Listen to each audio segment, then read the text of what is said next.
ఏపీలో వరుస బస్సు ప్రమాదాలు కలవరపెడుతున్నాయి. గతంలో కర్నూలు, వారం రోజుల క్రితం మార్కాపురం, ఇప్పుడు కడప జిల్లాలో మరొక బస్సు దగ్ధం.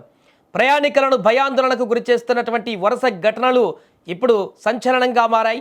వైఎస్ఆర్ కడప జిల్లాలోని వేంపల్లి మండలంలో ఇప్పుడు పెను ప్రమాదం తప్పింది. వీరన్న గట్టుపల్లె వద్ద ఓ పల్లె వెలుగు బస్సులో మంటలు చెలరేగాయి. విద్యుత్ వైర్లు తాకడంతో ఈ యొక్క ప్రమాదం చోటు చేసుకుంది. అప్రోచ్ రోడ్డుకు మట్టి ఎత్తుగా వేయడంతో ఆ యొక్క విద్యుత్ లైన్లు బస్సుకు తాకి ఈ యొక్క ప్రమాదం జరిగినట్టుగా తెలుస్తుంది. ఇక ఈ బస్సు పైన మంటలను గమనించినటువంటి ప్రయాణికులు ఒక్కసారిగా కేకలు వేశారు. వెంటనే అప్రమత్తమైనటువంటి బస్సు డ్రైవర్ వాహనాన్ని నిలిపివేసి ప్రయాణికులను కిందకు దించేశారు. నిమిషాల వ్యవధిలోనే మంటలు బస్సు మొత్తానికి అంటుకోవడంతో బస్సు పూర్తిగా అగ్నికి ఆహుతైంది.